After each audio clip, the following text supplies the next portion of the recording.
Donc nous allons commencer, nous poursuivons notre partage, toujours sur le thème qui est intitulé « La théocratie et la démocratie ». Donc je répète, le thème est intitulé « La théocratie et la démocratie ». Nous avions vu que par théocratie, nous entendons par là le régime dans lequel le pouvoir est considéré comme venant de Dieu et exercé par ceux qui sont investis de l'autorité religieuse. Donc nous avions vu que dans la théocratie, c'est Dieu qui règne, mais Dieu étant esprit, Dieu agit toujours au travers des hommes. C'est-à-dire Dieu choisit des hommes qui vont maintenant exercer une fonction pour pouvoir le représenter auprès du peuple. Donc notamment ici, nous sommes en train de parler de la Bible, donc il s'agit réellement du peuple d'Israël ou de l'Église. Okay?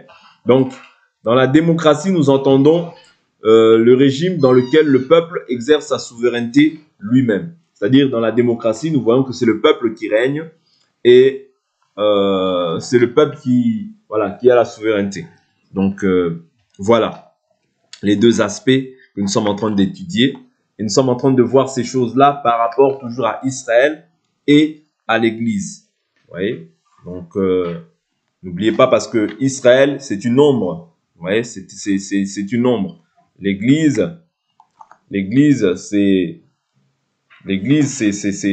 on peut appeler ça aussi la réalité. Okay? Quand on parle d'Israël, on prend dans l'Ancienne Alliance, bien sûr, mais la Bible nous dit dans le livre de Romains, chapitre 2, par exemple, que tous ceux, prenons rapidement le livre de Romains 2, et après avant de rentrer dans notre sujet,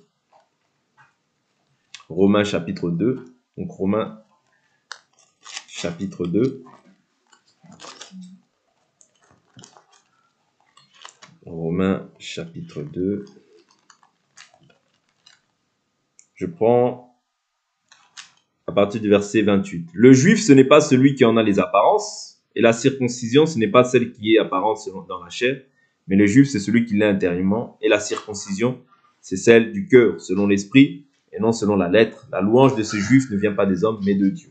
Vous voyez, donc ici, on voit aussi la définition du juif. Mais entrons dans notre sujet. Donc, nous avions vu Abraham, d'Abraham, Isaac, d'Isaac, Jacob. Jacob, c'est par Jacob qu'il y a eu les 12, et par les 12, il y a eu la multitude d'Israël. Donc, Dieu a changé le nom de Jacob en Israël. Donc, nous avions vu comment est-ce que Pharaon a agi. Pharaon, avec une idée machiavélique, a voulu détruire en fait les enfants d'Israël, mais Dieu a suscité Moïse. Par Moïse, Dieu a choisi Moïse pour pouvoir faire sortir le peuple d'Israël qui était dans l'esclavagisme.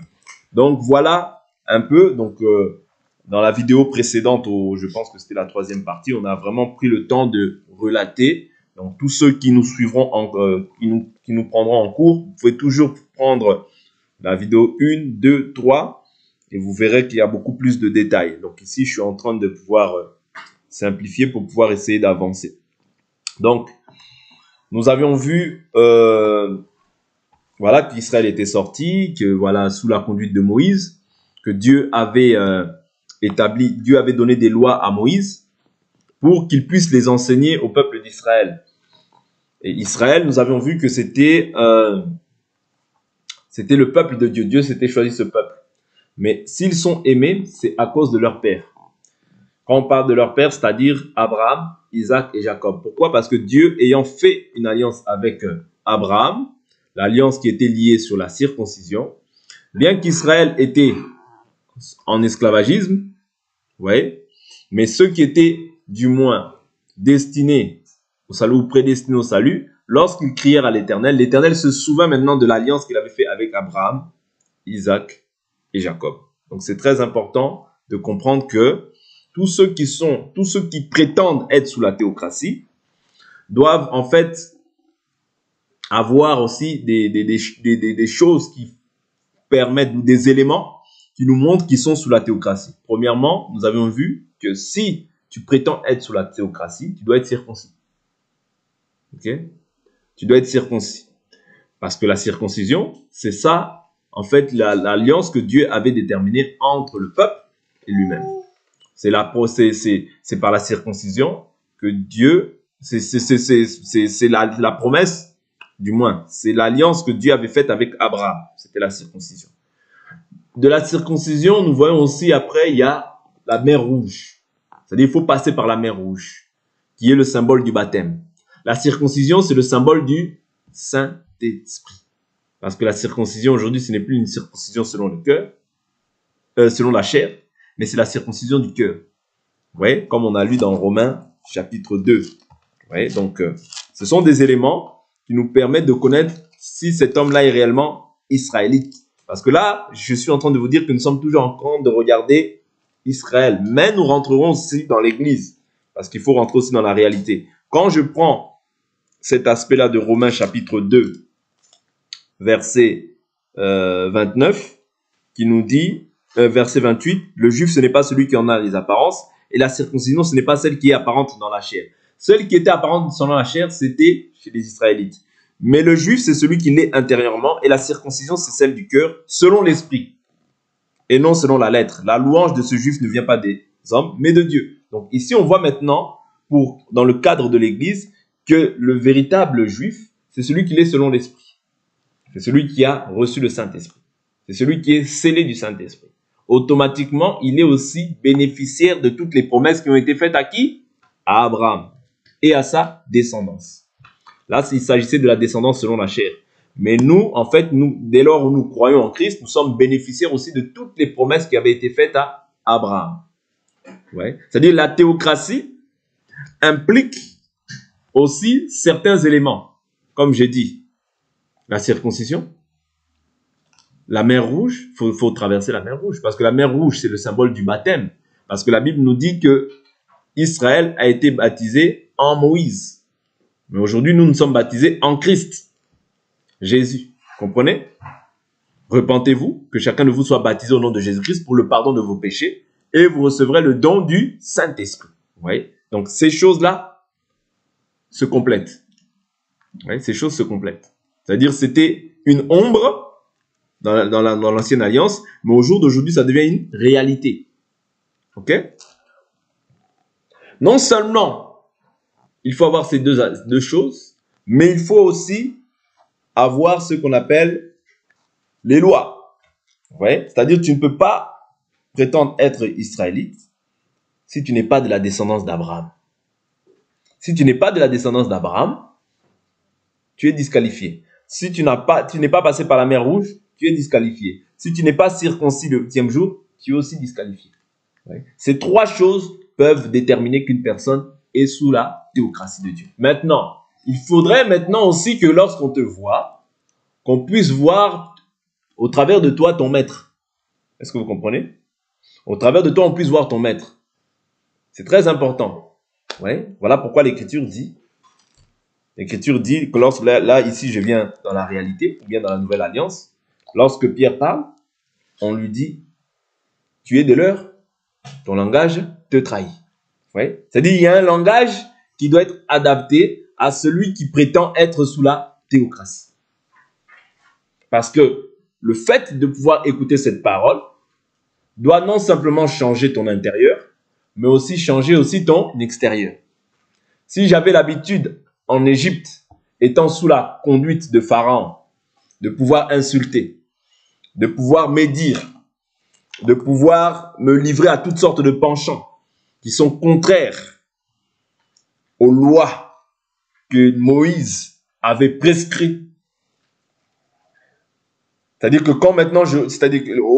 lorsque Moïse prescrit les lois, il faudra maintenant que moi je me conforme à cette loi. Est-ce que vous comprenez? Ici, je suis toujours dans l'ombre. Ouais. Mais dans la réalité, Christ en nous, ouais. C'est-à-dire ce n'est plus toi qui vis, mais c'est Christ qui vit en toi. C'est-à-dire toi maintenant, tu es une lettre écrite, non sur les tables de pierre, mais sur les tables de chair. Parce que Israël, eux, avaient les tables de pierre, les tables de la loi. Vous voyez? Mais nous, aujourd'hui, sur les tables de chair, sur nos cœurs. Voilà pourquoi l'Écriture dit dans Jérémie 31, 31, je vais prendre l'Écriture, je ne vais pas dire n'importe quoi. Jérémie 31, 31.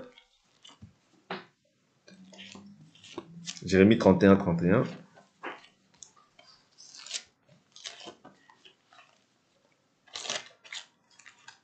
Jérémie 31,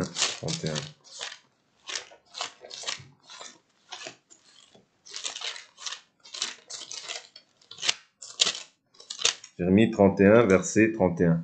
Voici que les jours viennent, oracle de l'Éternel, où je conclurai avec la maison d'Israël et la maison de Juda une alliance nouvelle. Oui. Non comme l'alliance que j'ai conclue avec leur père, le jour où je les ai saisis par la main pour les faire sortir du pays d'Égypte, alliance qu'ils ont rompue, quoique je sois leur maître. Oracle de l'Éternel, mais voici l'alliance que je conclurai avec la maison d'Israël. Après ces jours-là, oracle de l'Éternel, je mettrai ma loi au-dedans d'eux. Je l'écrirai sur leur cœur, je serai leur Dieu et ils seront mon peuple. Celui-ci n'enseignera plus son prochain, ni celui-là son frère, en disant « Connaissez l'Éternel, car tous me connaîtront, du plus petit d'entre eux jusqu'au plus grand. » Oracle de l'Éternel, car je pardonnerai leurs fautes et je ne me souviendrai plus de leurs péchés. Ouais. Donc ça, c'est la loi nouvelle, c'est-à-dire la loi dans laquelle nous sommes nous actuellement. La loi de la grâce. Nous sommes sous la loi de la grâce. Nous sommes sous la grâce. Ouais. C'est cette loi. C'est-à-dire Dieu promet qu'il ne se souviendra plus de nos fautes. Qu'il écrira maintenant sa loi dans nos cœurs. Ouais. C'est-à-dire le Saint-Esprit vient maintenant rappeler en fait ces choses dans ton cœur. C'est très important de comprendre ça. Maintenant, continuons toujours notre gymnastique sous la loi. Donc sous la loi, bien sous la théocratie, Moïse donne les lois. Dieu lui demande de faire le tabernacle et toutes ces choses. Il le fait selon le modèle. Et comme il le fait selon le modèle, la gloire de Dieu descend. Quand la nuée se lève, le peuple se lève. La nuée s'arrête, le peuple s'arrête. La nuée stagne, le peuple stagne. C'est-à-dire, et la nuée représentait la gloire de Dieu. Ouais, représenter la gloire de Dieu. Cela doit se faire ainsi aussi sous la grâce.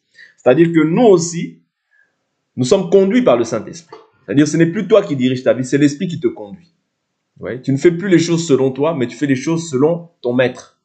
C'est ça qu'il nous dit dans Jérémie 31. Ouais, bien quoi que je sois leur maître. C'est-à-dire le maître, c'est lui qui dirige tes pas. La Bible nous dit, il n'appartient pas au Fils de l'homme de diriger ses pas sur cette terre. C'est-à-dire c'est Dieu qui dirige tes pas maintenant. Pourquoi? Parce que tu lui as donné ta vie. Maintenant, c'est lui qui te conduit, qui te dirige dans tous les choix, les décisions que tu prendras. Ouais. Non pas ma volonté, mais que ta volonté s'effectue. C'est très important. Nous voyons encore. Donc, nous avons vu en fait les éléments pour prétendre être israélite. La théocratie ne permet pas aussi de faire des alliances. Quand je parle des alliances, c'est-à-dire que Dieu avait dit aux Israélites, lorsque vous entrerez dans ces nations-là, vous détruirez leurs autels. Vous ne contracterez pas d'alliance avec ces peuples-là. Oui. Vous ne contracterez pas d'alliance. Pourquoi? Prenons les Écritures, ça va nous aider.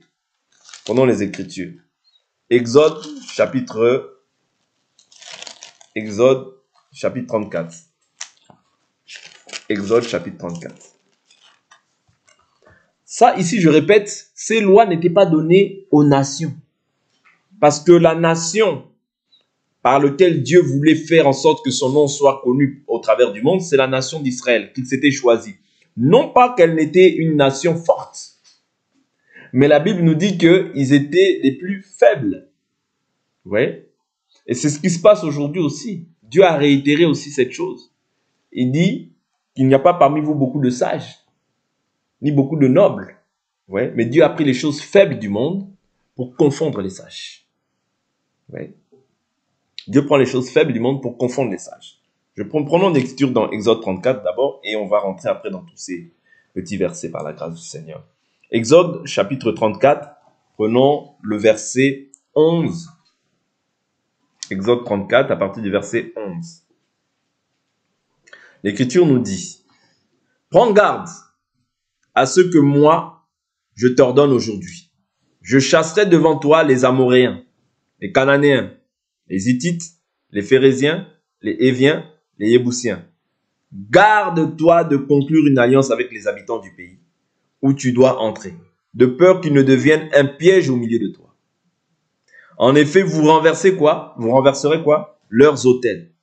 Vous briserez quoi? Leurs stèles et vous couperez leurs poteaux d'Achéra. Tu ne te prosterneras pas devant un autre Dieu, car l'Éternel porte le nom de jaloux. Il est un Dieu jaloux, ne conclut pas d'alliance avec les habitants du pays, de peur que, se prostituant à leur Dieu et leur offrant des sacrifices, ils ne t'invitent et que tu n'en manges, de peur que tu ne prennes de leurs filles pour tes fils et que celles-ci se prostituant à leur Dieu. Vous voyez? Dieu appelle prostitution lorsque tu vas vers un autre Dieu. Dieu appelle ça prostitution. Ouais. Parce que quand tu t'allies, tu fais des alliances avec les gens de ce peuple, les gens de ces nations, ton fils ou ta fille sera amené à peut-être aller pouvoir se prostituer à d'autres dieux. Parce que l'époux d'Israël, c'était Dieu. C'est-à-dire que quand maintenant une femme, parce que Dieu nous considère comme une femme, Dieu considère comme Israël comme une femme. Parce que la Bible nous dit, je crois, laissons un doigt dans Exode 34, je crois que c'est Ésaïe 59, quelque chose comme ça, nous dit, celui qui t'a fait est ton époux, l'Éternel des armées est son nom. Oui. Celui qui t'a fait est ton époux, l'Éternel des armées est son nom. Je crois que c'est Ésaïe, qui nous parle de ça. Ésaïe 59. Celui qui t'a fait est ton époux. Voilà. Ésaïe chapitre 54, verset 5. Car celui qui t'a fait est ton époux, l'Éternel des armées est son nom, et ton Rédempteur est le Saint d'Israël. Il se nomme Dieu de toute la terre. Vous voyez? Donc, celui qui était l'époux d'Israël, c'était Dieu. Voilà pourquoi quand Israël allait vers d'autres dieux, Dieu les appelait prostituées. Parce que celle qui a un mari ne peut pas aller se souiller avec d'autres dieux, ou bien d'autres maris, parce que d'autres dieux, c'est aussi d'autres maris. Parce qu'un dieu, c'est un autre mari, un autre mari, c'est aussi un autre enseignement. Or, eux, ils avaient des pratiques qui sont contraires. Plusieurs, en fait, de ces nations faisaient passer leurs fils par le feu. Plusieurs de ces nations livraient, en fait, leurs fils en sacrifice, vous voyez, pour leur Dieu. On a l'exemple de Moloch, Anamelech, Adramélech, Baal, tous ces dieux-là. Vous voyez? Tous ces dieux-là qui étaient, en fait, des dieux étrangers. Voilà pourquoi Dieu ne permettait pas que les Israélites puissent contracter des alliances avec les autres peuples. Et j'entends nation par là, j'insiste. J'entends par nation ici toute personne qui ne respecte pas le modèle des Écritures. Même s'il y a marqué Église, la main de Dieu. Église, même s'il y a marqué Église, assemblée des saints. Ce n'est pas, ne craignez pas le nom. C'est l'enseignement qui va déterminer si réellement cette chose-là est conforme ou elle n'est pas conforme. Vous voyez? D'où nous devons toujours veiller sur l'enseignement. Ouais. Nous devons toujours veiller sur l'enseignement. La chose la plus importante, c'est l'enseignement. Ouais. Parce que si on te déroute, si on te détourne, en fait, de la voie du Seigneur, ton salut est compromis. Est-ce que vous comprenez?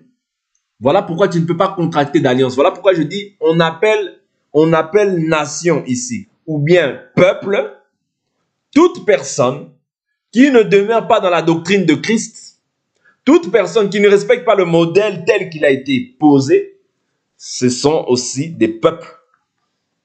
Vous voyez? Ce sont aussi des peuples. Et avec eux, nous ne pouvons pas conclure d'alliance. Nous ne pouvons pas nous aller, nous ne pouvons pas nous mélanger, nous ne pouvons pas nous assembler avec ces gens-là. Non. Pourquoi? De peur de faire venir la colère de Dieu sur ta vie. Est-ce que vous comprenez? Est-ce que vous comprenez? Parce que la Bible nous dit de peur que tu ne prennes de leurs filles pour tes fils et que celles-ci se prostituant à leur Dieu. Vous voyez? Se prostituant à leur Dieu, n'entraîne tes fils à se prostituer aussi à leur Dieu. C'est ça qui s'est passé au culte de Baal-Péor. Vous voyez? Le culte de Baal-Péor, c'est ce qui s'est passé. C'est-à-dire Israël, les filles de Moab, si je ne m'abuse, sont venues, vous voyez, et en fait, il faut comprendre que dès lors où Balaam avait commencé à maudire Israël, comme Israël était dans la volonté de Dieu, il n'y avait pas de problème. Mais dès lors où Israël s'est livré au culte de Baal-Péor, cette malédiction aussi leur a atteint. Voilà pourquoi la Bible nous dit, il n'y a aucune condamnation pour ceux qui sont en Jésus-Christ, qui marchent selon l'esprit et non selon la chair. Ouais. C'est-à-dire, dès lors où tu ouvres une porte, tu laisses l'accès, le diable aussi, peut-être les imprécations, les malédictions, les incantations qui étaient faites contre ta vie vont agir maintenant dans ta vie. Mais tant que tu es dans la volonté de Dieu, ces choses-là ne peuvent rien te faire. Parce que quand Balaam maudissait, il disait, je ne peux pas maudire celui que Dieu a béni. Comment maudirais-je celui que Dieu a béni? Je le vois sur les montagnes, c'est un peuple qui n'a pas sa place parmi les nations. Vous comprenez? C'est-à-dire que nous ne sommes pas des nations. Mais n'est pas nation celui qui demeure dans la doctrine. Parce que sinon, tu mourras comme un prince quelconque. Est-ce que vous comprenez? Tu mourras comme un homme quelconque. Dès lors où toi, tu laisses l'avantage à l'adversaire, dès lors où tu laisses en fait dès lors où tu laisses place à ta chair, c'est-à-dire que dès lors où tu laisses place à ta chair, comprends maintenant que tu regardes le modèle de la démocratie. Parce que c'est les démocrates où le peuple règne. C'est-à-dire dès lors où maintenant toi, tu te livres à tes penchants, à tes propres penchants, ça veut dire que tu désobéis à ton maître, tu n'es plus maître, c'est-à-dire toi tu n'obéis plus à ton maître, mais maintenant tu deviens libre. Comme tu deviens libre, tu fais partie aussi, c'est-à-dire tu mourras en fait de la mort des incirconcis. C'est ça que nous dit la Bible. Ézéchiel 28, je crois. Oui. Tu mourras de la mort des incirconcis. Pourquoi? Parce que tu n'as pas laissé en fait la théocratie régner en toi. Tu n'as pas laissé le Christ régner en toi. Dès lors où nous sommes asservis par l'adversaire, par l'ennemi, cela voudrait dire que nous n'avons pas laissé la théocratie. Quand je dis la théocratie, comprenez-moi, hein, je parle simplement de Dieu en réalité. Parce que la théocratie, c'est le règne de Dieu. C'est-à-dire que quand je parle de la théocratie, c'est-à-dire que nous n'avons pas laissé Dieu régner en nous. Voilà pourquoi, quand tu ne laisses pas Dieu régner en toi, l'adversaire prend l'autorité, prend de l'assurance, prend de la force. Et il t'a servi à sa volonté. D'où l'importance de toujours veiller. Est-ce que vous comprenez? C'est très important. De veiller à l'enseignement surtout. Parce que l'enseignement, c'est ce qui te donne les yeux. Et c'est ce qui te permet de savoir ça c'est bon, ça c'est profane. C'est très important. Ouais. Donc, nous, c'est-à-dire Israël ne pouvait pas contracter d'alliance avec les nations. C'était défendu. Oh non, parce qu'il a de l'argent, c'est défendu. Oh, parce que ceci, c'est défendu. Souvenez-vous, je fais un petit rappel. Ce que les fils de Jacob avaient demandé lorsque leur sœur Dina avait été violée, ils ont dit non, nous n'accepterons pas à seule condition qu'ils soient comme nous. Comme nous, ça veut dire circoncis. Ouais. C'est-à-dire la seule condition pour laquelle nous pouvons permettre qu'une sœur ou bien qu'une fille prenne un autre frère, c'est la condition qu'il soit circoncis comme toi. S'il n'est pas circoncis comme toi, pas d'alliance. Ce sont des gens des peuples, ce sont des gens des nations. Et ces gens des nations, nous ne pouvons pas, parce qu'aujourd'hui, il y a beaucoup de gens qui cherchent à embellir, en fait, ces gens-là. C'est-à-dire des tombeaux blanchis, en réalité. Vous voyez, c'est-à-dire on blanchit la surface, mais à l'intérieur, en fait, ce sont des gens qui sont morts. Ils n'ont pas la vie en eux. Vous comprenez? Et il y a beaucoup de gens aujourd'hui qui embellissent le tombeau. Cet homme-là, cet homme ou cette femme-là est morte, spirituellement, bien sûr, mais ils embellissent. Non, mais vous voyez, je vais le convertir. Non, mais vous voyez, je veux faire ceci. Non, vous voyez, je veux faire cela. Non, on n'agit pas ainsi. On n'agit pas ainsi. Ils embellissent le tombeau. Non. Non, on n'agit pas ainsi. C'est Dieu qui touche les gens. Okay? Donc, il est très important de comprendre cet aspect-là. Que quand tu es sous la théocratie, tu ne peux jamais faire des alliances. Tu ne peux jamais faire des alliances. Parce que l'alliance va te causer du tort plus tard. Israël, lorsqu'ils ont fait l'alliance avec les Gabaonites sont venus, les ont trompés. Ouais. Ils ont pris de leurs provisions, mais sans pour autant consulter l'Éternel. Voilà pourquoi, avant de prendre toute décision dans ta vie, prends le temps de consulter l'Éternel. Si Dieu ne répond pas, attends, ne sois pas pressé. Prends le temps de savoir ce que Dieu dit par rapport à cette situation. Ne sois pas pressé de prendre vite les choses des gens. Non. Un enfant de Dieu doit développer ce qu'on appelle aussi la patience. Tant que tu n'as rien reçu de Dieu, ne dis pas que lui, c'est un Israélite. tant que tu n'as pas vu son enseignement, ne l'accepte pas, n'embrasse pas. Ne dis pas Amen à ce qu'il dit. Non. Attends de voir l'enseignement. Quel est l'enseignement? Qu'est-ce qu'il confesse? Qu'est-ce qu'il croit? Vous voyez? C'est comme ça. On doit éprouver les esprits. On doit éprouver les gens. Parce qu'aujourd'hui, tout le monde à la face de la terre, je suis chrétien, je suis chrétien. C'est comme si ça devient un slogan. Mais nous ne devons pas suivre cette tendance. Si ça devient une tendance chez les autres, nous prenons le temps d'observer. Qu'est-ce que tu crois? Qui est ton Dieu? Quelle est ta confession? Qu'est-ce que tu crois? Qui est Jésus? Vous voyez? Toutes ces questions-là doivent être posées. Oui. N'embrassons pas vite les gens. Ça, c'est comment dire? C'est un manque d'intelligence, un manque de sagesse. Tout le monde est chrétien. Tu vois les gens qui évangélisent. Ah, c'est un chrétien comme il évangélise. Non! Non! Quelle est sa doctrine? C'est la doctrine qui va déterminer en fait si celui-là c'est un frère ou si celui-là n'est pas un frère. Souvenez-vous, je fais un petit rappel à vos mémoires. Deutéronome chapitre 13. Qu'est-ce que nous dit la Bible?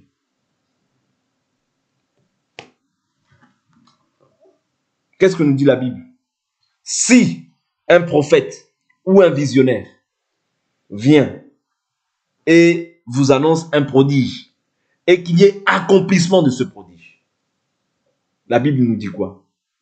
Et qui par la suite vous emmène vers un autre Dieu, vous n'y consentirez pas. C'est l'Éternel votre Dieu qui vous met à l'épreuve.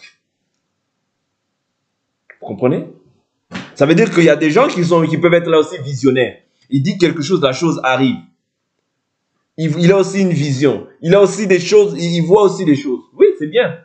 Mais ce n'est pas ça qui détermine que toi, tu es réellement sous la théocratie. Non, c'est pas ça.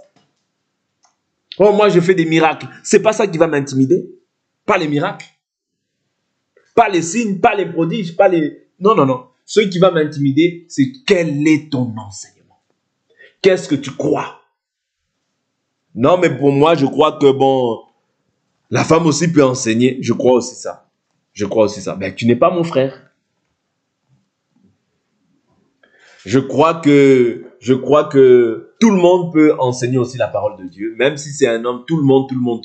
Tu n'es pas mon frère. Tu n'as pas déjà la même confession. Je ne crois pas au baptême. Mais tu n'es pas mon frère. Ouais. Je ne crois pas que Jésus va revenir. Je ne crois pas aux anges. Mais tu n'es pas chrétien. Tu es chrétien sous quelle base alors? Vous comprenez? C'est-à-dire, on n'est pas chrétien pour dire non, non, non. On est chrétien par rapport au fondement qui a été posé. C'est ça la théocratie dans laquelle nous sommes. Et c'est ça aussi la théocratie dans laquelle Israël était. Parce que Israël ne pouvait pas contracter des alliances avec n'importe qui. Non, non, non, non, non, non. Pour qu'on voie vraiment que tu es d'Israélite, il faut qu'on t'éprouve d'abord. Il faut qu'on t'éprouve. Oui. Même dans le livre de Josué, si je ne m'abuse. Les gens ont dit, bon, si vous êtes de telle tribu, dites Chibolette. Les gens disaient Chibolette. Ils ne savaient pas ils ne savaient pas prononcer le Chibolette. Oui. Et ils ont compris que l'accent n'était pas le bon. Vous comprenez? Et ils les ont tués, ils les ont découpés. Pourquoi? Parce qu'ils ne savaient pas prononcer le Chibolette. Vous voyez? Donc c'est très important de comprendre que lorsqu'on est sous cette théocratie-là, les alliances, nous les mettons de côté. Parce que Israël a fait l'erreur avec les Gabaonites. Mais par la suite, lorsque Saül a pris le pouvoir, ok, Saül avait détruit sa famille, bien sûr ce n'est pas noté, mais David, nous voyons qu'il dit, mais quand il va chercher la face de Dieu, il y a un temps de famine. David, il va chercher la face de Dieu qui dit, mais pourquoi ces choses-là nous arrivent? Il lui dit, non, non, non, c'est à cause de la famille de Saül, parce qu'ils avaient détruit en fait les Gabaonites avec lesquels vous avez fait une alliance. Parce que quand tu fais une alliance, tu dois combattre aussi pour cette personne. Est-ce que vous comprenez? Ça veut dire que tes combats deviennent ses combats deviennent ses combats. Mais les Gabaonites, comme ils étaient venus par ruse, ils étaient asservis maintenant, vous voyez, à casser des pierres si je ne m'abuse. Vous voyez, ils étaient asservis à des corvées. Voilà pourquoi toute chose qu'on fait, toute alliance que tu veux faire, ne te précipite pas à faire des alliances. Non. Tu dois prendre le temps d'observer. Si ça doit prendre même une année, Prends le temps d'observer. Quand Dieu finira toujours par parler. Aujourd'hui, le problème, c'est qu'on voit quelqu'un qui parle de Dieu. Ah, on est pressé. Ah, on est pressé. On envoie des choses aux gens. On envoie, ah, écoutez, écoutez. Non! Est-ce que tu as prié Dieu pour savoir aussi si réellement celui-là est de notre part? Oui. Aujourd'hui, en fait, les gens agissent beaucoup plus par émotion, par sentimentalisme. Ah, il est chrétien parce qu'il parle de Jésus. Ah, il est chrétien parce qu'il évangélise. Ah, il est chrétien. Non! Non! Non! Ah, parce qu'il prend la Bible. Le diable aussi connaît la Bible. Est-ce que c'est ça qui importe? Que quelqu'un connaisse la Bible? Non, c'est pas ça qui importe. Ce qui importe, c'est l'enseignement. Oui. Parce que si quelqu'un t'apporte un autre enseignement, en réalité, il désire ta mort. C'est ce que dit David sous d'autres formes. Il dit à Saül. Je vais prendre cette écriture-là et on va s'arrêter là. Je prends cette écriture.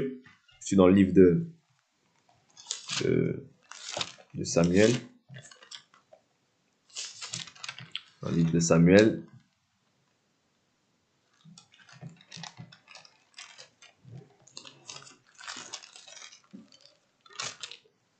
David dit,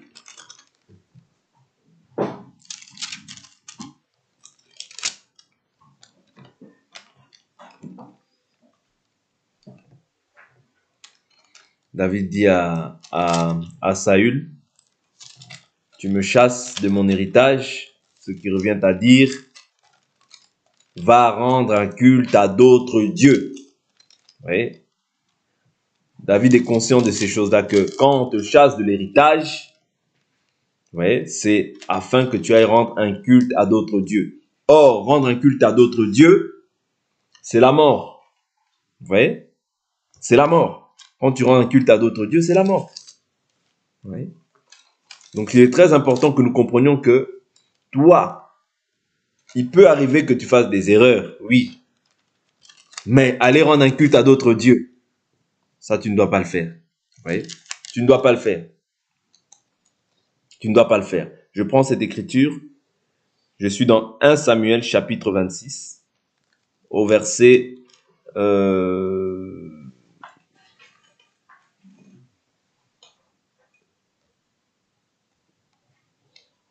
je suis dans 1 Samuel chapitre 26,